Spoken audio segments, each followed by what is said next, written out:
Boa noite a todos. Sejamos nesta noite amparados, envolvidos pela espiritualidade querida e que a paz, em nome do Cristo, reine nos nossos corações.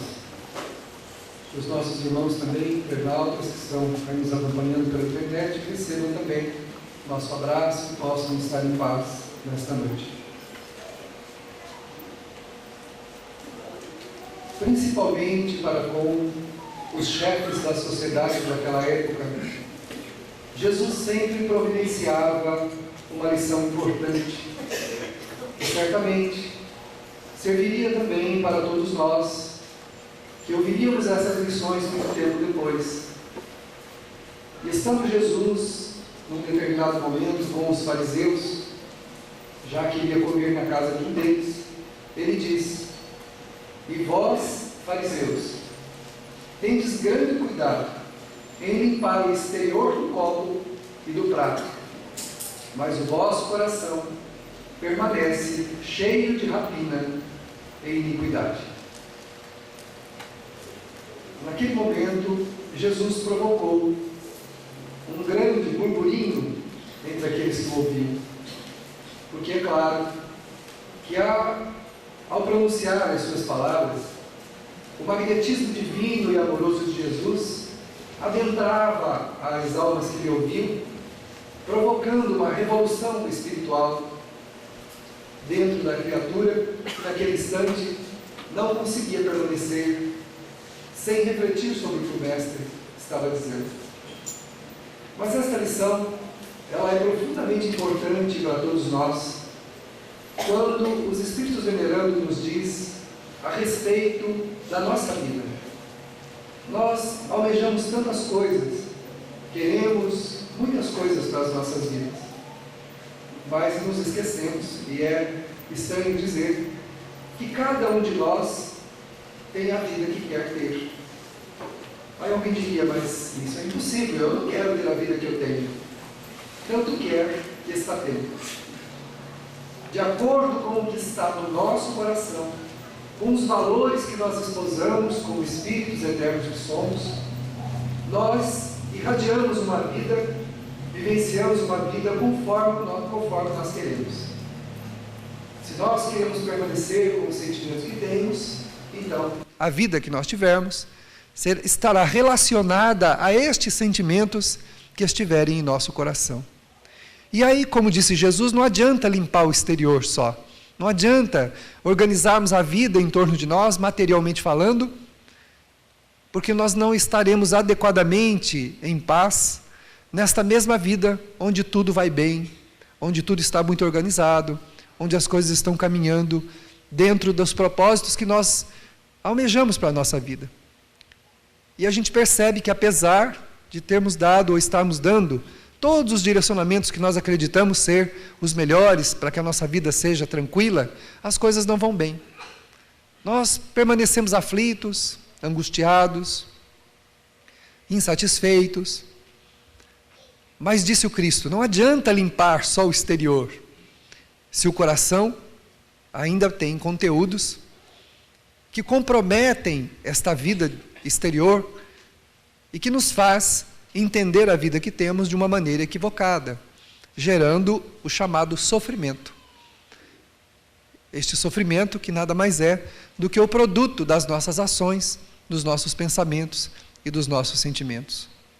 Então, quando a gente reclamar da nossa vida, quando nós formos lamentar a nossa vida, é importante que nós lembremos e tenhamos consciência disso. Cada um de nós tem a vida que quer ter, embora não compreenda que está determinando tudo aquilo que está lhe acontecendo.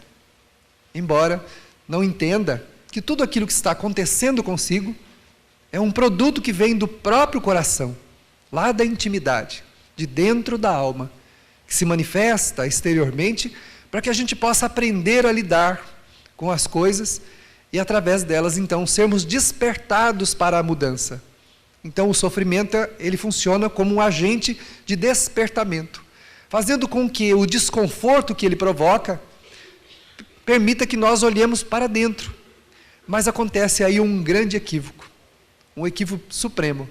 A gente não olha para dentro. A gente começa a reclamar do que está por fora.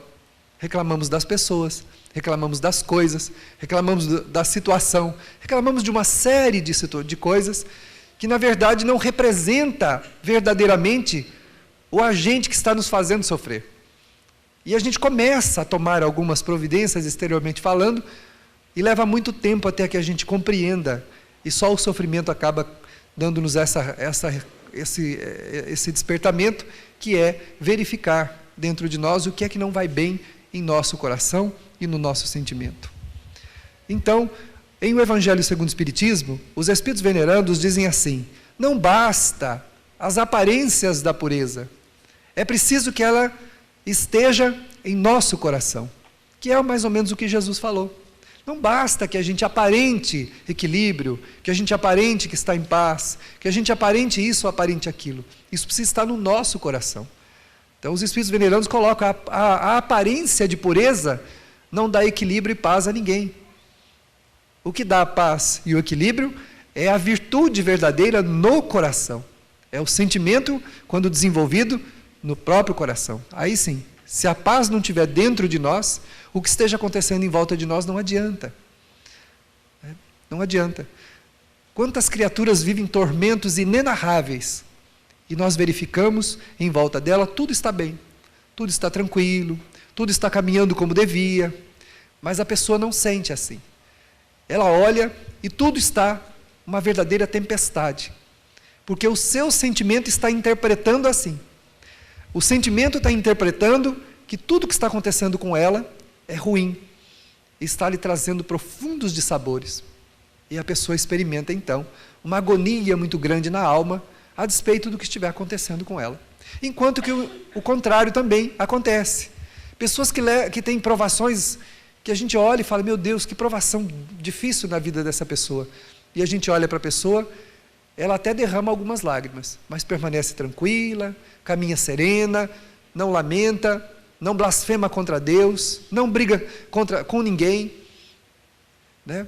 Então, essa pureza que nós precisamos alcançar é a pureza do coração, é a pureza do sentimento, é melhorar verdadeiramente o nosso sentimento, que é o que nós vamos conversar um pouco a respeito disso hoje. Porque nós temos um progresso em andamento para fazer, um progresso moral, que nós íamos à Terra para fazer esse progresso.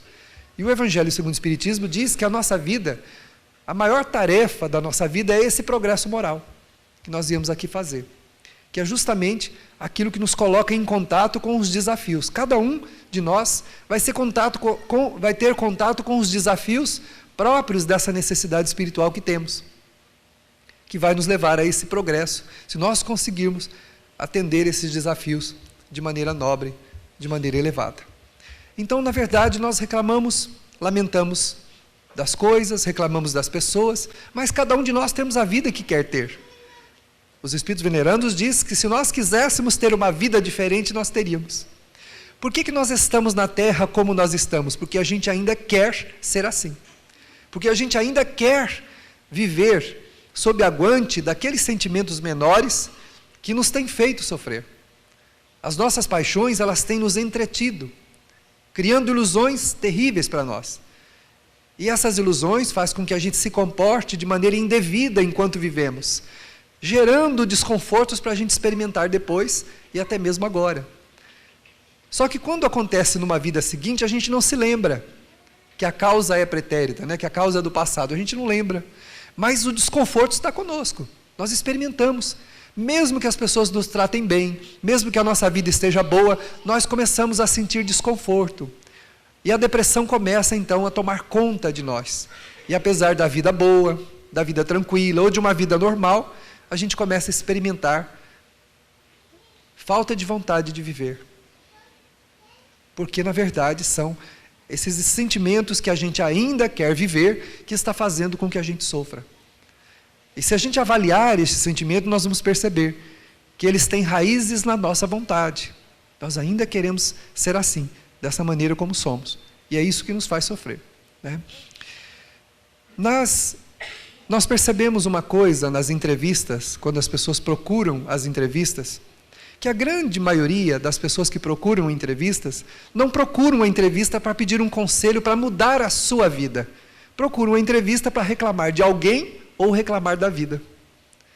Raros são aqueles que perguntam o que fazer e como fazer para mudar o sentimento, para poder compreender as pessoas e aceitar a vida. Eu consigo contar nos dedos aqueles que, durante esses anos, nos pediram esse conselho. Como é que eu faço para mudar o meu sentimento, para que eu possa compreender as pessoas com quem eu vivo e possa aceitar a minha vida? Como é que eu faço? Não. Geralmente, nós reclamamos da vida e reclamamos das pessoas. Só que esta visão voltada para o outro não nos traz bem-estar, porque quem tem que mudar somos nós, não é a outra pessoa. E se a pessoa se tornar aquilo que a gente quer que ela se torne, a gente vai arrumar outro problema. Nós vamos arrumar uma outra coisa, onde nós viveremos atormentados da mesma maneira. Porque o que nos atormenta é o nosso sentimento, não é o procedimento do outro, não é a maneira como o outro age para conosco, é o nosso sentimento. Se a gente resolver aquele problema, vai arrumar um outro. Se resolver o outro, vai arrumar um outro. Porque, na verdade, quem precisa ser tratado é o sentimento que está gerando essa insatisfação em relação à vida e às pessoas e às coisas. É esse sentimento que nós temos que tratar, né? Isso é tão grave que, numa determinada conversa, uma pessoa, ela reclamou tanto da sogra, falou tanto mal da sogra, mas colocou assim, pintou a sogra das piores cores que alguém pode imaginar, responsabilizando a sogra por todos os dissabores e dificuldades que ela experimentava na sua vida. Que a sogra era responsável por isso. E ela, no final da frase, dizia assim: o que eu faço com a minha sogra? Nenhum momento ela fez a pergunta certa. Essa é a pergunta errada. O que eu faço com aquela pessoa que me atormenta? Isso é a pergunta errada. O que eu faço com a minha sogra? Nada. Qual que é a pergunta certa? O que eu faço com o meu sentimento para que eu melhore e consiga aceitar a minha sogra como ela é? E consiga amá-la do jeito que ela é? Essa é a pergunta certa. Mas essa pergunta ninguém faz. A pessoa quer saber como é que faz para se livrar da criatura que está lhe trazendo o desconforto. Como é que eu faço para me livrar da pessoa que está trazendo o meu desconforto? Essa é a pergunta que é feita. Mas é a pergunta errada. A pergunta certa é saber como é que eu vou mudar o meu sentimento para que eu não veja a pessoa que está me ofendendo como meu ofensor, mas vejo como alguém que está doente e que está manifestando um comportamento indevido, que por acaso é comigo. Essa visão que nós temos que mudar, que nós temos que aperfeiçoar, para a gente não olhar para as pessoas e para as coisas, enxergando nas coisas e nas pessoas o desconforto da nossa vida, porque não é verdade. Não consta que os homens bons da humanidade, que a gente tem, dá para enumerar vários deles, né, que eles se arvoraram contra ninguém, ou contra a própria vida que tinham. Ao contrário, viveram na simplicidade, ergueram um império de amor onde eles ficaram, e aceitaram todas as pessoas como elas são, ou como elas eram. E isso faz com que a pessoa suavize a sua passagem pela terra, porque querer que as coisas sejam como nós queremos é viver em sofrimento, porque nunca vai ser, nunca vai ser, nunca as coisas vão ser como a gente quer. Coloquem isso num caderninho lá no primeiro tópico lá, das suas anotações. Nunca as coisas serão como nós gostaríamos que elas fossem. Nunca.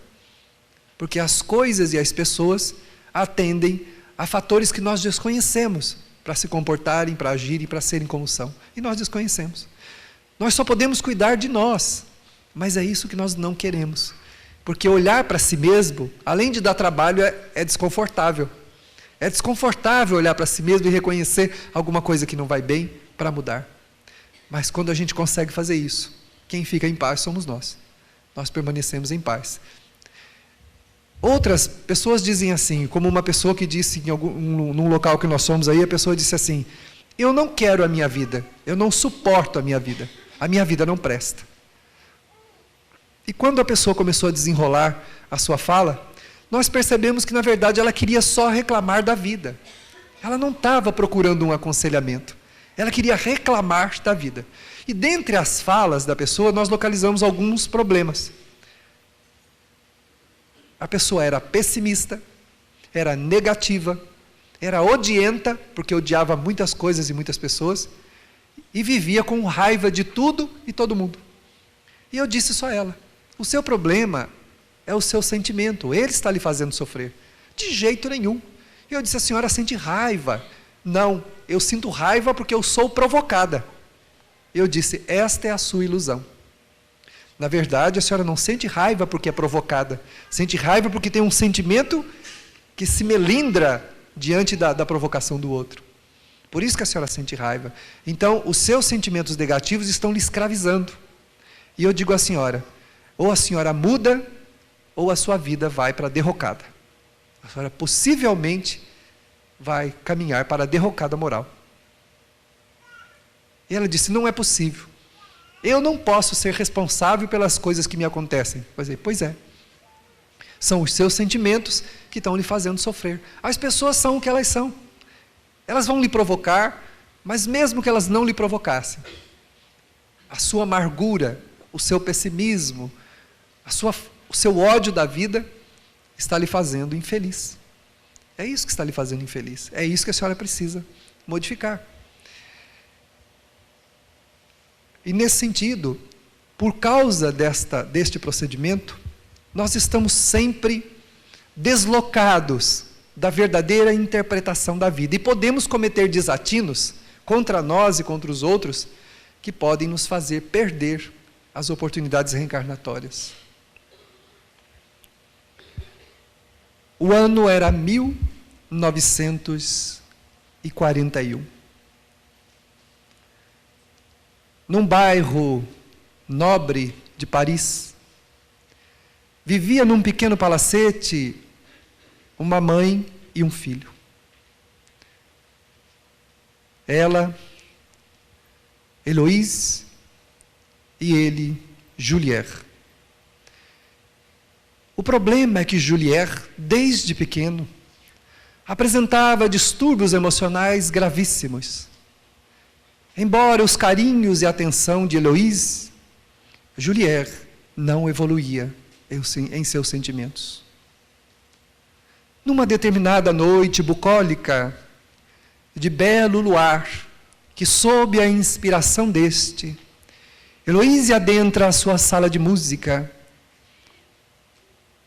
senta-se ao piano e começa a executar o terceiro movimento da suíte de Claude Debussy, denominado Clair de Lune. Um verdadeiro poema ao luar. Enquanto Heloïse debulhava ao piano e derramava as suas lágrimas de emotividade, fazendo com que a sonoridade tornasse-se mais exuberante, num determinado momento, adentra a sala de Inopino, Julier, com seus 18 anos de idade. Interrompe a mãe, embora esta não deixe de tocar, dizendo-lhe impropérios, acusando-a de ser responsável pela infelicidade dele. Foi você que me gerou assim. Eu não consigo me ajustar com os meus amigos. Eu sou introvertido. Eu sou uma pessoa infeliz porque você me gerou infeliz. Você é culpada da minha desgraça. Heloïse derramava lágrimas de pena, de pesar, diante da infelicidade do seu filho, mas continuou a executar a belíssima suíte, acentuando ainda mais a sonoridade do piano, enquanto a lua era testemunha daquele momento doloroso que se passava naquela sala. E o menino sai, rapidamente. Passado alguns instantes, ela ouve o estampido de uma arma. E então, interrompe bruscamente a sua música e corre para o andar superior, dirigindo-se ao quarto de Julier, quando ela então o encontra sem vida no chão.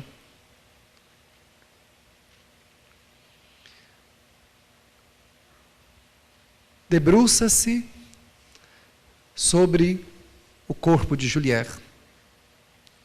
E quando o abraça, o espírito ainda no estertor da morte súbita, que aconteceu de forma tão violenta, acorda na sua alucinação espiritual, e ao olhar para ela, não reconhece Heloíse, percebe ali Mireille, a sua benfeitora, que aceitou recebê-lo como filho, na tentativa de auxiliá-lo a trabalhar os seus estados emocionais comprometidos dos desmandos afetivos do passado. A sua introversão tinha como responsabilidade os seus atos infelizes, diante daqueles a quem ele usou, descartou e desprezou. Tristemente. Reencarnou com a consciência de culpa. Não conseguia ser feliz. Desde criança, manifestava os distúrbios do comportamento emotivo, quando a mãe, cercando-o de todo o carinho possível, levou-o até a juventude, sem poder então evitar que Juliette fugisse covardemente da vida, desistindo vilmente das suas responsabilidades reencarnatórias. E ele, então, mais desesperado ainda, sentindo-se naquele momento endividado ante aquele espírito benfeitor, que reencarnara na condição de sua mãe, ele ainda consegue dar-lhe um abraço. Porém, os ecos do passado não resolvido o atraem, e ele desaparece da sala. Parece não se sabe para onde foi atraído, para ficar por muito tempo desesperado e alucinado em meio à sua deserção. Heloíse chorava sobre o corpo de Juliette, mas não eram lágrimas de remorso, porque ela sentia que não tinha nada a ver com as emotividades complicadas e infelizes do filho, mas chorava por não ter conseguido alterar-lhe o pensamento e o sentimento. Embora tenha colaborado da melhor maneira possível, ela não consegue auxiliá-lo como devia, porque ele não quis o auxílio, não recebeu o auxílio. E então, o desastre pior aconteceu, onde ele então rompe com a vida física através do suicídio. Por muitos e muitos tempos, podia-se ouvir naquele pequeno palacete, desfilando em notas sublimes e delicadas, Claude Debussy, na interminada música Clair de Lune.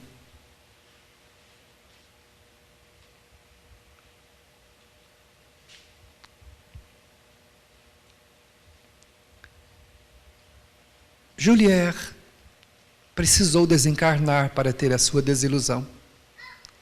Quando desencarnou, percebeu que a sua ilusão foi acreditar, que a sua emotividade, que os seus sentimentos complicados provinham de uma gestação infeliz que a mãe lhe dera. E descobriu que não era isso. Que a sua dor residia em si mesmo, porque a desilusão dói. Porque nós estamos acostumados com as ilusões. É mais fácil transferirmos as responsabilidades da nossa vida para as pessoas e as coisas, do que assumir que tudo aquilo que nos acontece está dentro de nós. A melhor coisa que pode nos acontecer nessa vida é a desilusão. Porque quando nos desiludimos, assumimos novamente o controle da nossa vida. E temos condição de reprogramar a nossa caminhada. Enquanto iludidos, não precisamos fazer esforços. Não precisamos decidir nada, porque tudo é culpa dos outros. Tudo é culpa daqueles que estão conosco, daqueles que fazem isto ou aquilo.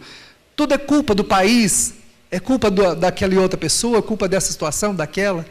Nós estamos sempre transferindo a responsabilidade do que nos acontece para fora de nós, quando na verdade tudo acontece por nossa própria causa, mesmo que o outro seja o agente dessa dor.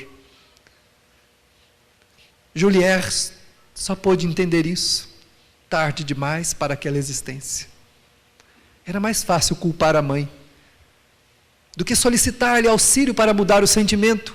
No seu egoísmo, trancou-se dentro das lamentações e, ao invés de aprofundar a sonda em si mesmo para perceber o que é que o expunha àquela dor, ele preferiu dizer que foi a gestação que a mãe lhe deu que trouxe-lhe essa morbidez emocional, essa timidez que o afastava de tudo e de todo mundo.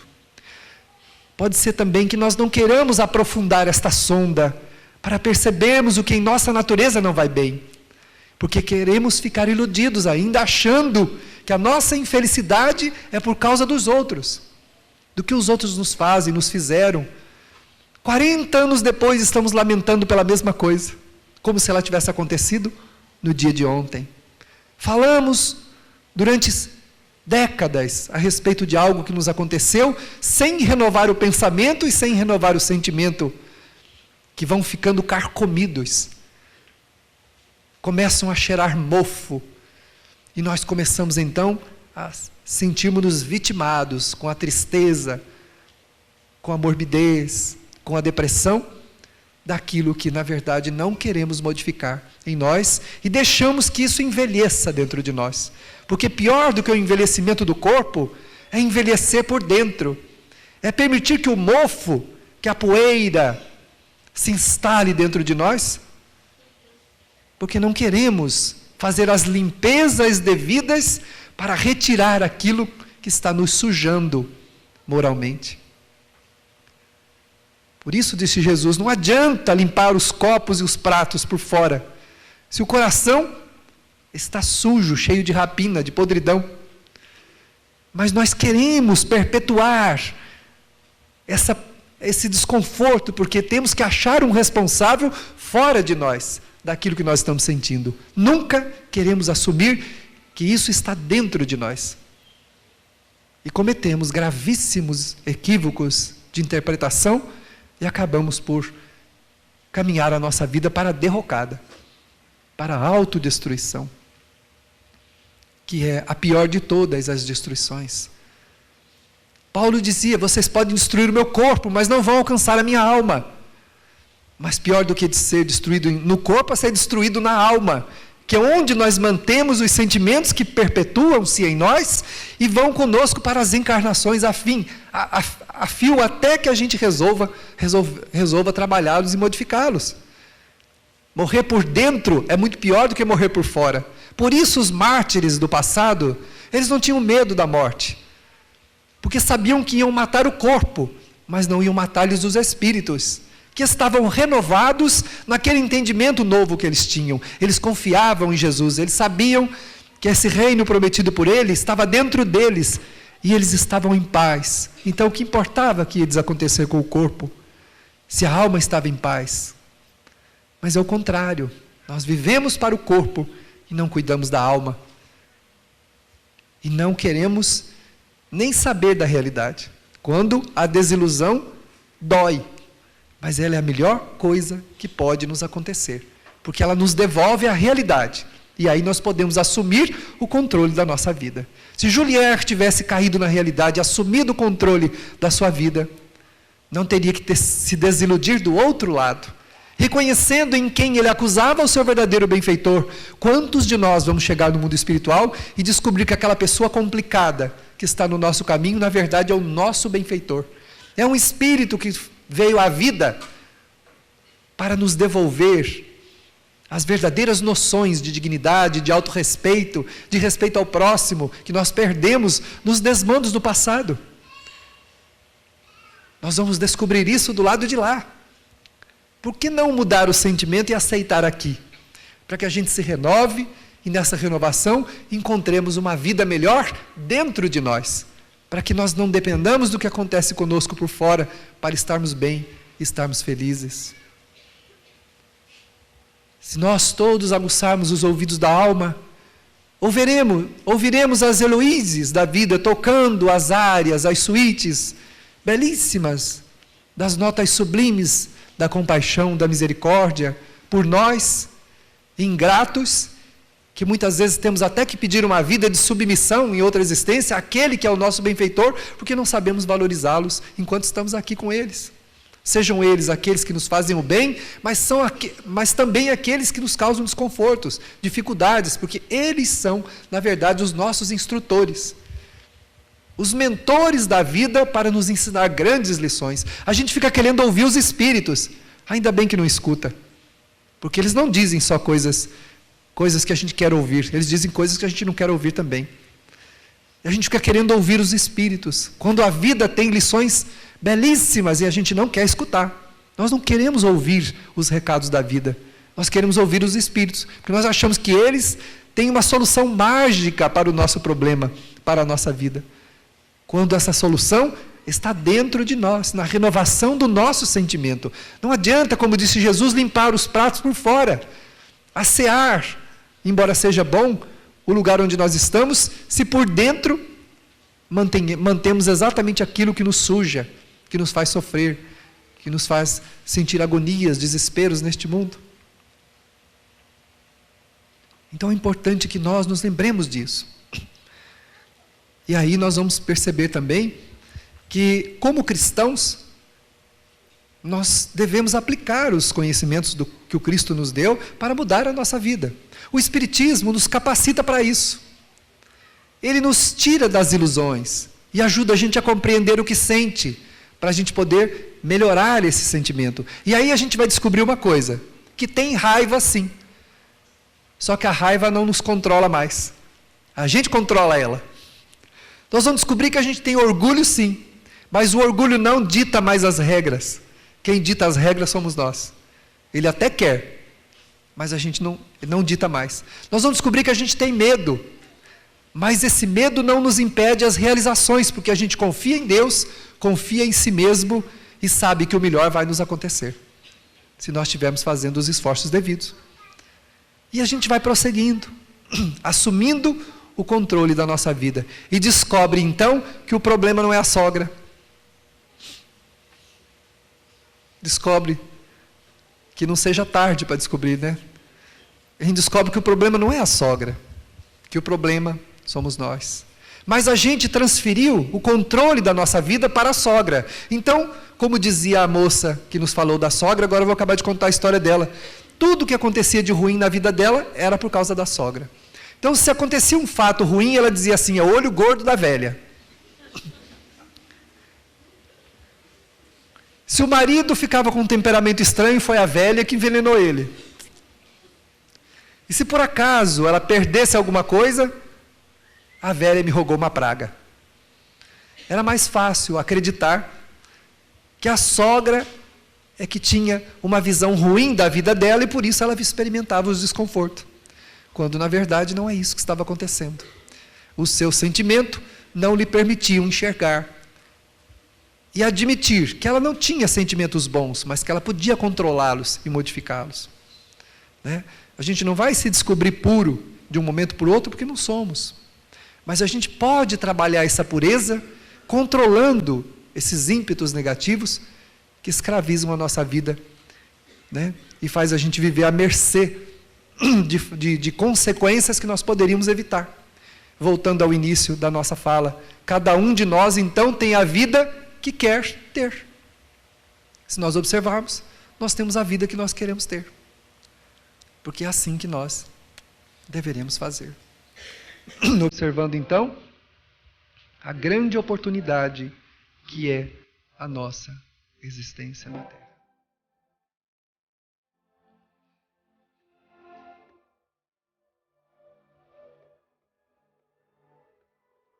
Nós lavamos as nossas mãos, purificando-as. Nos vestimos de maneira confortável. Passamos a cuidar do corpo.